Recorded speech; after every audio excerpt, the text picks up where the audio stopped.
We begin with politics, where a former deputy governor of Edo State, Philip Shuaibu, has declared support for the opposition All Progressives Congress APC candidate Monday Okpebolo in the upcoming September 21 governorship election in Edo State. According to Shuaibu, the governorship race started with himself, Okpebolo, and Olumide Akpata of the Labour Party LP. The former deputy governor spoke on the sidelines of the 2024 Father's Day celebration at St. Paul's Catholic Church in Benin City, the Edo State capital. Shuaibu insisted that since he had dropped out of the race, his preferred choice is Okpebolo. He notes that Edo Governor Godwin Obaseki has said everyone was free to choose who to support in any election. The reason he has come out publicly to back the APC governorship candidate in the election despite his PDP membership. And now to security matters in northern Nigeria, where a tragic attack struck a community in Sokoto State in the early hours of Sunday, resulting in the deaths of at least 6 people and the abduction of 100 individuals. The police spokesperson in Sokoto, Ahmed Rufai, confirmed the fatalities and mass abductions in Tudun Doki, Gwadabawa Local Government Area. Rufai indicated that while details of the attack remain sketchy, the confirmation stands at 6 people killed. He notes that the divisional police officer from Gwadabawa led a team to the community to assess the situation and restore order. Villagers reported that the assailant, estimated to be about 7 in number, launched the attack around 1:30 a.m. armed with sophisticated firearms, shooting indiscriminately at residents. Gwadabawa, a local government in the eastern senatorial district of Sokoto State, had been known for its tranquility until this devastating Sunday morning assault.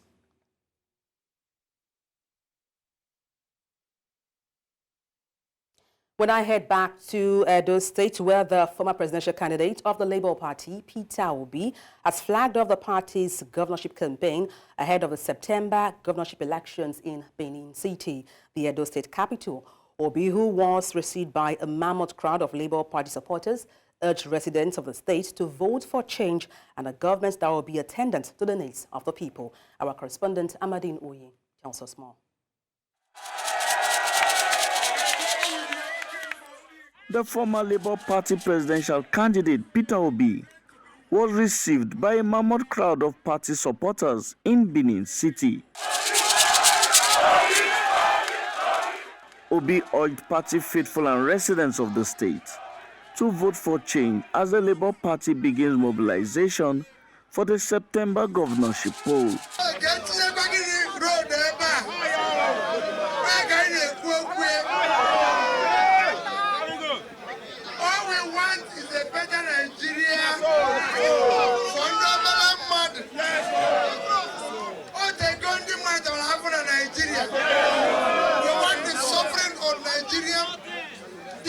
Stop. We want a better Nigeria, where everybody who feel is a part of Nigeria. We want Edo, where everybody is a part of Edo.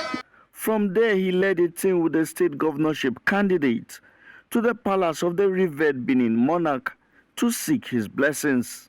Your Majesty, we're here for the palace blessing as our party will commence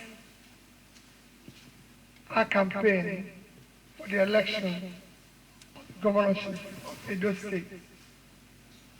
And our pleading, like we always do, is that for us to build a credible nation, it will start by having free, fair, and credible elections. Let the people elect those who stand, so they can hold them accountable. Your Majesty, that is our simple request. In conclusion, Your Majesty, we are hoping that we will be able to pass on the message of the Labour Party to the 18 local governments and the 192 wards of Edo State. Our party represents Papa, Mama, Pikin, the entire family, and that is what we are hoping to bring to Edo State. Governance that is people-focused, people-oriented, and people-impacting. The state governorship election comes up on September the 21st. In Abuja for News Central, I am Amadine Uyi. We'll now take a look at business-related story where the presidency has countered a New York Times feature story titled Nigeria Confronts Its Worst Economic Crisis in a Generation, published June 11th. The article, authored by Ruth McClan and Ismail Awal, highlighted Nigeria's severe economic challenges, including soaring inflation and a plummeting national currency, which have left millions struggling to feed. In a statement on Sunday, the Special Advisor to the President on Information and Strategy, Bayo Ononuga, criticized the feature as typical, predetermined, reductionist, derogatory, and denigrating way foreign media establishments have reported on African countries for several decades. Ononuga states that President Bola Tinubu inherited a dead economy and is committed to resolving the nation's economic crisis. He emphasized that the dire situation Tinubu encountered necessitated his policy decision in May and June 2023, including ending the fuel subsidy regime and unifying a multiple exchange rates. Earlier, Dr. Femi Egbeshola, President, Association of Small Business Owners of Nigeria, spoke to us on this development. Economic times in our country, and all the economic indicators shows that we have the highest inflation in the history of the country at the moment.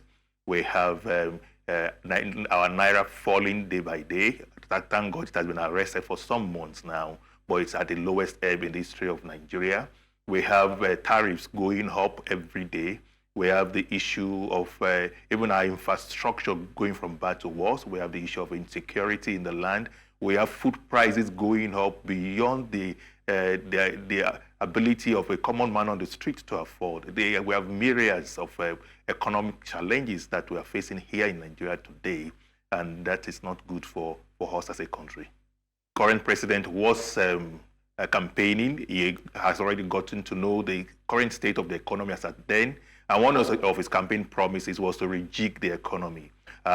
If it is dead, he already knows that it was dead before he came to power. We expect him to put up more action, more policies to be able to relieve the economy. It's no use talking about what you already know. The chairman of the Tripartite Committee on the National Minimum Wage, Goni Aji, has called on organized labor to reassess its demands in the light of the economic realities and non-monetary benefits provided by the federal government. Goni Aji highlighted the recent salary increases of 25% and 35% for all consolidated salary structures for federal workers, as well as the substantial 90% subsidy on the health costs for federal civil servants enrolled in the health insurance program as part of government's commitment to improved welfare for workers. Aji pointed out that the committee is mindful of the economic environment, noting that major and small businesses are closing down, leading to significant job losses. He stressed that the new minimum wage should not worsen the situation by triggering further unemployment. Organized labor is currently demanding a minimum wage of 250,000 naira per month, while the federal government and the organized private sector have countered that offer with 62,000 naira per month. Meanwhile, a former governor of Ekiti State, Kayode Fayemi, believes states should determine the minimum wage they can pay. Earlier, we were joined by a public affairs analyst, Dr. Ambrose Ibuke. His appeal is not holistic. His appeal is not towards those who should cut down their expenses and expenditure of public funds. His appeal should be targeted to the executive arm of government at the federal level and the state levels. His appeal should be targeted to the legislators. His appeal should be targeted at government appointees who flout luxury. You are asking the labor that it is not real, but we are in the past. The world is laughing at us for constructing a brand new vice presidential president's residence for a lot of billions of naira. And then the world is also laughing, of course, at our profligacy in we just spent consumption. The government is built another vice presidential residence. Meanwhile, who will live in the other one? And staying with labor matters, where we understand that a recent research shows Nigerian minimum wage earners now need at least 104,400 naira monthly to match the purchasing power that 30,000 naira provided when it was set in April 2019. This means workers require an extra 74,400 naira to maintain their welfare and dignity. Due to inflation, rising food and fuel prices, and currency depreciation, the current minimum wage has lost its value. To restore the 2019 purchasing power, wages must nearly triple. Research shows that without a nearly 200% pay rise or raise, public and private sector workers will continue to fall below the poverty line. And to talk about this, I'm joined live by a legal practitioner and public affairs analyst, Toho Orevuoja. He joins me now from the United Kingdom. Good afternoon from here. Glad to have you join me. Good afternoon. I hope you can hear me. I can hear you loud and clear. It's good to have you join me. Okay, straight to our conversation. The analysis suggests that 104,400 naira to maintain purchasing power significantly higher than the current minimum wage. Can you delve into the concept of a living wage versus a minimum wage in the Nigerian context? How does this analysis impact, for instance, arguments for a higher minimum wage? Okay, well, first of all, when we look at the concept of living wage is the high standard, which is the wage that is higher for why will I put it? Let me use the word that is the wage that is equivalent to a level of standard, or is a standard that is required in a society. Then when you talk about the minimum wage, the minimum wage is what is the least pay to be given to a staff in every given society. So in context of Nigeria, minimum wage, well, it is acceptable for a minimum wage to be implemented.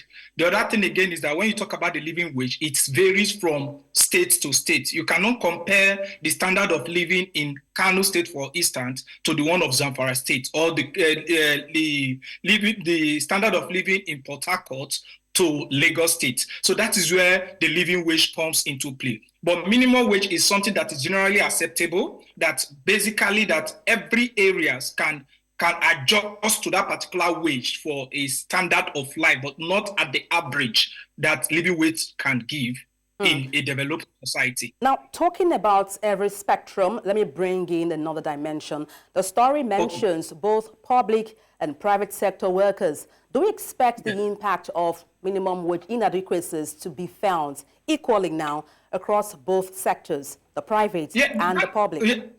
Public, that is where the labor is getting it wrong, or their affiliated union are getting it wrong. And if I draw to those listening to us now, if they can recall that at the point that the Petroleum Industrial Act was passed in 2021, majority of us raised concern because of the nature and the economic nature of Nigeria when it comes to the issue of subsidy and when it comes to issue of our exportation of crude oil and importation of petroleum products. You agree with me that whatever the standard of life or whatever the economy of Nigeria will be is determined on how much a liter of petrol is sold. And I'll give you one instance.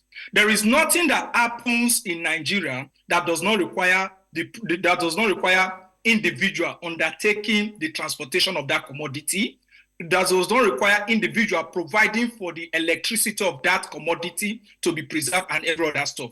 But when that was removed and labor did not sit up tight, and the public and private sector did not look into the implication, that is where you now see we are in the current crisis we are in now. If I may just quickly come in there, just to chip in there, you talked about subsidy and how this has affected our economy as a country. Now, are there the question?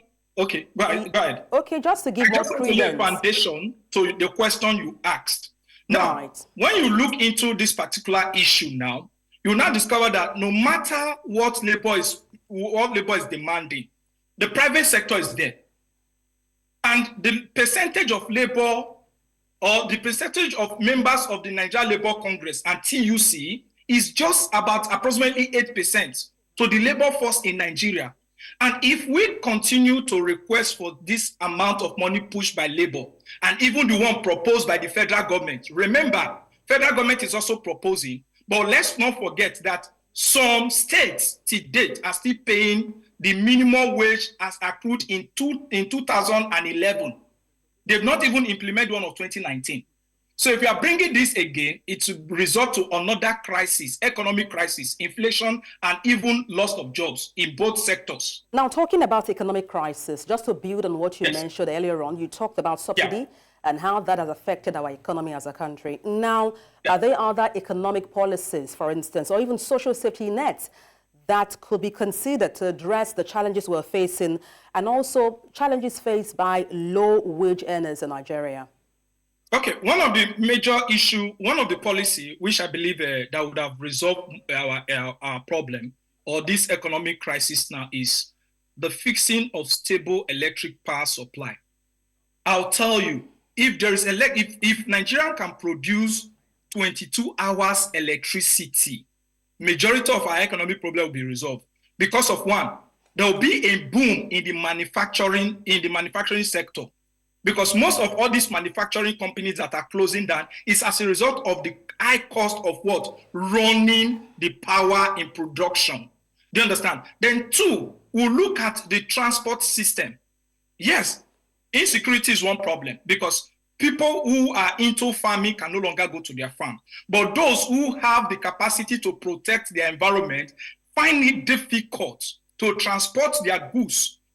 Do you understand? From the point of production to the point of consumption or exportation. And I'll tell you for free, if we can dive into these policies I'm pointing out, just like the issue of power, the issue of transportation, then infrastructure as to road network. Let me give you an example. Do you know how much Africans in the UK spend in terms of, for the purpose of them keeping fit with their African delicacy? But if you find out carefully, my research showed that some of this delicacy are coming from our neighboring country, not even Nigeria. They are coming from our neighboring country. Why the ones coming from Nigeria do not really leave Nigeria border, but they channel them to neighboring country, whereby the exchange rate does not have impact in Nigeria. It has impact from the point of exportation, which is a country that exports them down to the United Kingdom. So these are the policies they need to look at. Yeah. Whatever, let's give it this analysis. Okay, because of our time, apologies for butting in there because of our time, and I want to get to solutions now. Let's talk solutions now. You had hinted on it earlier on. In 30 seconds, just profile a solution. You talked about power supply, you mentioned transport system, and also insecurity bedeviling Nigeria. Now, in terms of structure, what structural changes might be needed to ensure a stable economic condition for Nigeria as a country? The stable economic condition, like one of the structure is power. Power can never be power can never be taken away from this particular issue. Then we talk about, we need to revisit the Petroleum Industrial Act again. Because most times people believe that this removal of fuel subsidy is an issue of policy. It's not an issue of policy, it's an issue of law. And so in every country, they subsidize one thing or the other. Till we fix our power sector, issue of subsidy on petroleum product ought to be looked into. That will enable the average Nigerians to access this commodity, because we are like a local government individually. You must power your gen to do whatever you want to do. You must fuel your car, whatever you want to do. And if you look at it carefully, if we can do that, it brings down the current hardship in Nigeria. Then we'll look further to the long term. What are the long term? Is that, okay, well, let's invite the private sector into fixing our refineries. Thank God we have a private refinery now, which the whole of Nigeria, including the federal government, are relying on, while we have 3 domiciled refineries, which we are yet to look. I'm afraid that's the most we can take on the segment of the news. Thank you so much for your insight on the news. You're welcome. You're live with News Central TV. Let's take a short break. Stay with us. Thank you for staying tuned. Nigeria's President Bola Tinubu has called on Nigerians to make sacrifices for the betterment of the country. The president made the call while addressing journalists on the prayer ground in Lagos in commemoration of this year's Eid al-Adha celebration. The Vice President, Kashim Shettima, also spoke on the celebration. We urge Nigerians to pray for the peace in the land and for prosperity. And this is the agricultural season. We hope and pray that we'll get a bumper harvest that will address some of the food security challenges we are facing. Beyond that, we want to emphasize on peace. We have to cultivate peace. We have to promote peace because there can never be development without. We have been told by the chief imam on the, and we follow the path of sacrifice. Sacrifice being a very good citizen. It comes with responsibilities as citizens. What do you do as a citizen to be a very committed member of our society? That's sacrifice. Loving your country, loving your neighbors, share what we have with each other, and be thankful to Almighty God. That's all. As the Eid al-Kabir is being celebrated by Muslim faithful around the world, recreation centers within Nigeria's federal capital were not left out, as many fun seekers, especially Muslims, visited with their families and friends to celebrate. Some of the fun seekers who News Central Television spoke to expressed excitement, saying that despite the economic hardship, they have chosen to use the celebration and enjoy themselves with their families.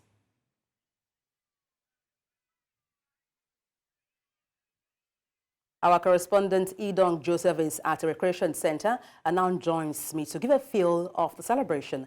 Idong, good afternoon to you. Glad to have you join me. Good afternoon. Yes, just tell us where you are right now and then how are people spending the holiday? Okay, where we are right now is the Jabi Lake, one of the popular recreational centers. It's a public recreational center in Nigeria's capital here, and we've caught up with several fun seekers. Most of them are Muslims. Despite these, some of them who we've caught up with and spoken to are so excited coming out to celebrate, using the Salah holiday to come out and celebrate, and also as an opportunity to relax with their families. How would you describe the size of those who came out to celebrate? You know, would you say it's a good number or not? Sorry, can you take that again? I was asking you to paint a picture of the size of those who came to celebrate. What's the size like? Okay, we've spoken to some of them who normally use this place as a place to relax and come celebrate whenever it's Salah like this. And some of them express worry, saying that this place, normally on a Salah celebration holiday like this, it used to be full with fun seekers, but this year, what it is nothing compared to previous years. And from what they said and what we can see here, it's actually not the same, because we've also visited gathering holidays like this, and what we see, it actually corresponds with what they are saying. Well, thank you so much for your correspondence, Idong Joseph, our correspondent who is live in Abuja. Thank you once again, Idong. Thank you. The All Africa Students Union has raised an alarm over the effect of armed conflict on the students in the continent, saying it is responsible for about 28 million out-of-school children out of 100 million currently recorded.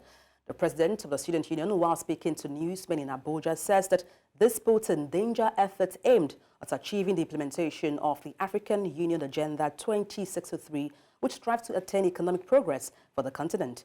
Our correspondent, Amadine Oyi, tells us more. The executives of the All Africa Students Union, as they mark the Africa Students Day in Abuja. The group raised an alarm over the worrisome state of out-of-school children on the continent, blaming armed conflict and political instability. As we speak, out-of-school children in Africa statistics has hit over 100 million, with Nigeria, Ethiopia, Tanzania, the DRC, Sudan, and South Sudan, and others topping the global figures. And sadly, this quagmire is rapidly aggravated by armed conflict, insecurity, political instability across the continent. The President of the Union, while expressing concerns over the current situation, says there is a need for leaders on the continent to take full responsibility. Armed conflict is robbing the continent of at least 28 million out of school, out of these 100 million children of an education, by exposing them to widespread sexual violence targeted on school children and other forms of abuses. And this situation under any guise is unacceptable by the All Africa Students Union. He adds that efforts aimed at achieving the African Union Agenda 2063 is in danger and called on leaders on the continent to endorse the Safe School Declaration supported by over 108 countries. He also called for concrete steps to be taken to protect students, teachers, and schools during conflicts. In Abuja for News Central, I am Amadine Uyi. And to unpack this, I am joined by Kadri Olawale, Senior Presidential Advisor, Corporate Sector Relations to the President, All African Student Union. Good afternoon. Glad to have you join me. Thank you. Yes, Mr. Olawale. Okay, straight to our conversation. Now, the All Africa Students Union reports 28 million out-of-school children due to conflict. Can you expatiate, these breakdown by regions and the impact these could have? Okay, I may not be able to give exact numbers by region, but I can tell you in the horns of Africa, the crisis in the horns of Africa has affected millions of students from going to school, from accessing education in the horns of Africa. That's talking about Ethiopia, Somalia, Eritrea, Tigray region of Ethiopia, Kenya, some part of Kenya. And also, if you come to the sub-Saharan Africa, especially the Chad Basin area, you will see that a lot of children could no longer access education as a result of conflict in Nigeria, jihadist conflict in northern part of Nigeria, in Niger, in Chad, and what have you. So the effect of this conflict on out of school, on the increase in the out of school rate in Africa is just too massive, because the basic human need is safety. People need to feel that they are safe before they want to get education, which is secondary. So it is important that safety and resolution of this crisis will go a long way in reducing the high sporadic increase in the numbers of out-of-school children. Let's see the attacks on various schools across Africa, the Kasese in Uganda, the Shabab attack on schools in Kenya, the crisis in the Tigray regions of Ethiopia. By the way, we were in Tigray region of Ethiopia this year to start mobilizing and advocating for students to return back to school, to assure them that they are now safe to go back to school. And you see the attacks on various institutions in Nigeria, from Chibok to School of Agriculture in Kaduna, to so many schools around Kaduna areas.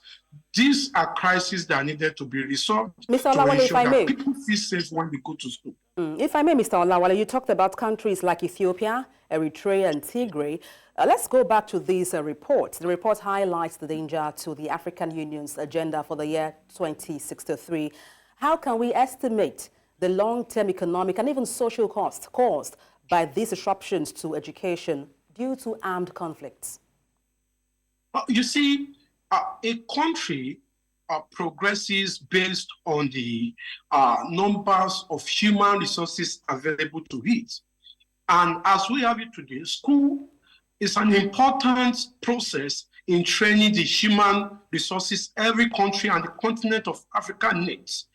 If we cannot sustainably operate our schools, that means there is going to be problem, there's going to be social problem, there's going to be economical problem, there's going to be all form of problem, and there's going to be increased crisis and conflict around this area, because research has shown that education actually reduces some of these crises we have. So the effect is massive on the economy, is massive on the socio-economic landscape. We need the school to train the manpower. If the manpower could not be trained by the school, then there is going to be crisis. There is going to be shortage of human resources. There is going to be brain drain, because even the few people that we have, we want to flee crisis-ridden area and go to where they can actually operate without any crisis, where their skill sets will be appreciated better, where they will not have risk of their life while trying to earn living. So it is important that we handle this crisis,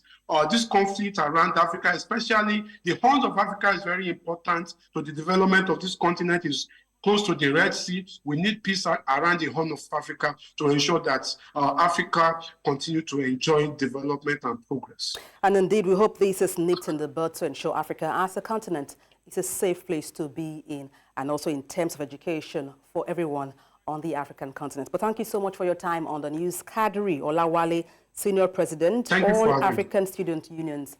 Thank you once again. Thank you for having me.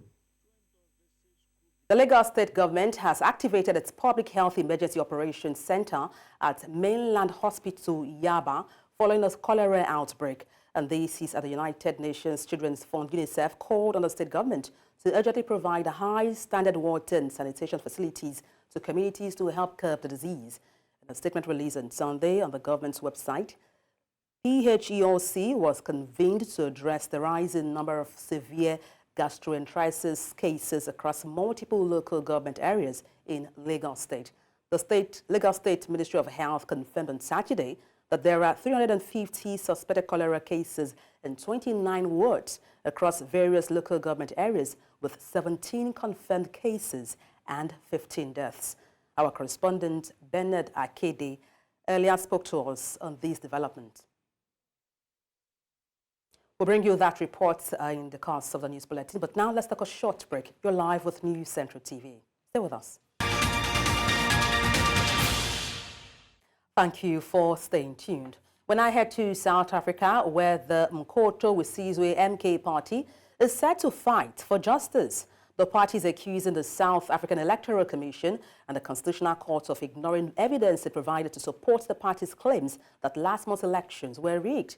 Former President Jacob Zuma, through a statement read by the party spokesperson, Lamalu Ndela, at the press briefing held in Johannesburg on Sunday night, told his supporters and journalists that they will be going back to the Electoral Court to challenge the validity of the election result. The MK party accuses the Concord of relying on technicalities. Our correspondent, Bongani Sisiba, tells us more. The MK party has been at odds since the election results was announced. With the government of national unity now in place, the former President Zuma is now vowing to take legal action, disputing the results of the recent elections. We strongly believe that if it was not for the massive electoral fraud and other irregularities committed while the IEC was watching, that number would be far higher and perhaps in the majority. But even after the daylight robbery, to achieve almost 30% in the National Assembly puts us in a very strong position to fight on for the total economic liberation of Black and African people. In a turn of events, at least 25 opposition parties, including Economic Freedom Fighters, EFF, have joined forces to fight for democracy in South Africa. Well, as political parties today, young leaders, we understand more than ever that war against the Black child is imminent. And we can't fight it divided. We have decided to heed your clearing call, Baba, and unite, consolidate ourselves. We have all had our Damascus experience. The road to Damascus moment has happened to all of us 26 parties. We now know the truth. The light has come.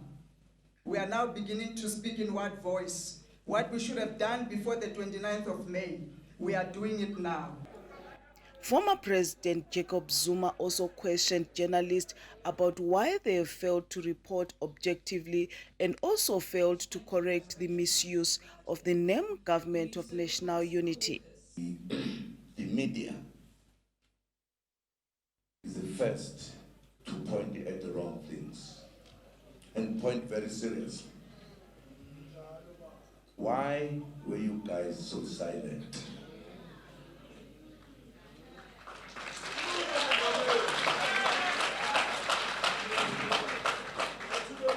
Because this looks like a very common thing. There are things that are in the media more than others. Others, very serious, are not in the media. For an example, when the IC leader said, we are going on, when we had already asked them not to rush until we deal with what we call problems. Why were you so quiet, guys? Elections ongoing. Suddenly, the machines have crashed. There's been no investigation from real investigative journalists. Investigating terrorism. Journalism. The Zuma party also denied allegations that Jacob Zuma blue-ticked the ANC when it approached the party for coalition talks. The formation of this new coalition has raised concerns about the stability of the country's political landscape. Many are wondering what this means for the future of South Africa's fragile democracy. As the situation continues to unfold, one thing is clear: South Africa is at crossroads. Will the Government of National Unity be able to bring about meaningful change, or will it lead further to instability? Only time will tell. In Johannesburg, for News Central, Bongani Siziba.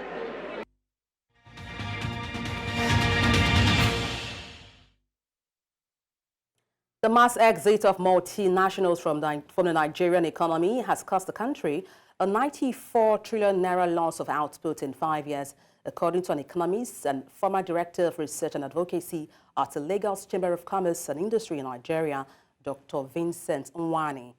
Multiple multinationals have left Nigeria by either scaling down operations, transferring ownership, or selling their stakes, the most recent being the scale of beverage company Diageo 58.02% shareholdings in Guinness Nigeria to Tolerant Group on June 11, 2024.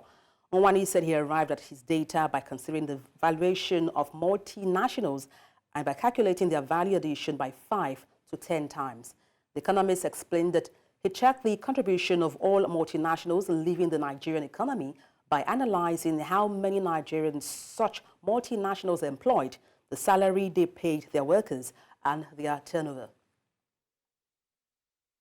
Fidelity Bank PLC has announced its 127.1 billion naira capital raise via a public offer and rights issue on June 20th, 2024. The lender states that it had signed the necessary documentation to raise about 127.1 billion naira from a public offer and rights issue to its existing shareholders to raise its capital base in line with the Central Bank of Nigeria's fresh capitalization directive.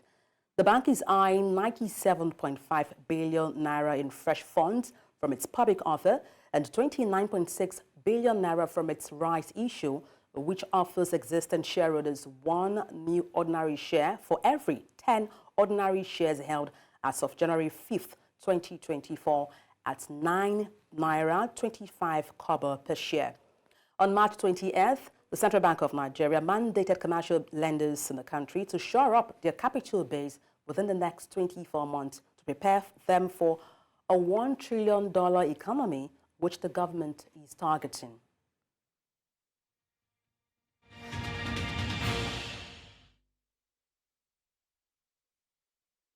You're watching News Central now. Let's take a short break. Stay with us.